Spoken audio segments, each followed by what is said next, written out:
Послание Латинской Америки. Китай совершает геноцид в Восточном Туркестане. Далкун Иса, председатель Всемирного уйгурского конгресса, базирующегося в Германии, заявил, что Китай совершает этническое геноцидное убийство, которое является преступлением против человечества в отношении турок-мусульман, проживающих в оккупированном Китаем Восточном Туркестане. Главной целью этих преступлений является полное уничтожение других тюркских народов, в первую очередь уйгуров, которые жили и существовали в регионе с незапамятных времен. Далкун Иса произнес эти слова в своем репортаже, опубликованном в Сан-Паулу Ньюс, одной из крупнейших и влиятельных газет Бразилии, где он находится с делегацией Всемирного уйгурского конгресса. В парламенте Франции одобрили резолюцию о запрете продуктов принудительного труда уйгуров.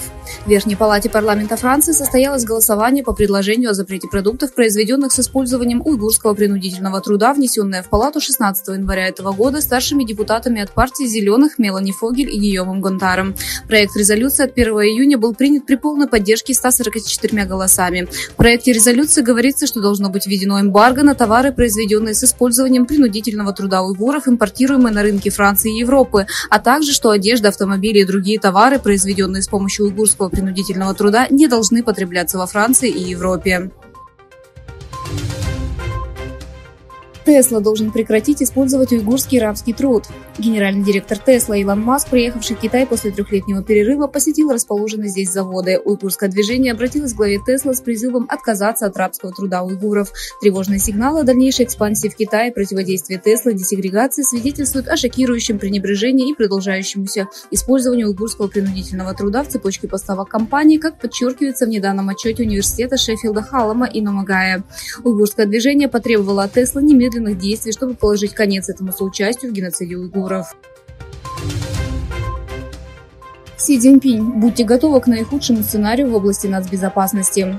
Президент Китая Си Цзиньпинь, отметив, что страна сталкивается со сложными проблемами национальной безопасности, обратился к властям со словами «Будьте готовы к наихудшему сценарию». Как сообщает Синьхуа, Си Цзиньпинь на заседании комиссии Коммунистической партии Китая по национальной безопасности призвал к модернизации страны с помощью новой архитектуры безопасности, которая обеспечит новую модель развития, ориентированную на самодостаточность. Кредит в размере 80 миллионов евро компании Тюрктелеком от Китая. Компания Тюрктелеком подписала долгосрочное кредитное соглашение на сумму 80 миллионов евро с Экспортно-импортным банком Китая.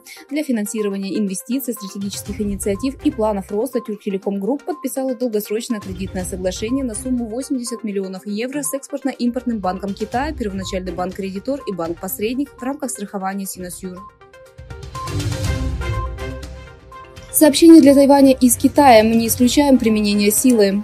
Министр обороны Китая Ли Шанху, прибывший в Сингапур для участия в диалоге Шангри-Ла о самом важном форуме по безопасности в Азиатско-Тихоокеанском регионе, сообщил, что Китай не исключает применение силы в отношении Тайваня, с которым Пекин находится в конфликте из-за военного корабля.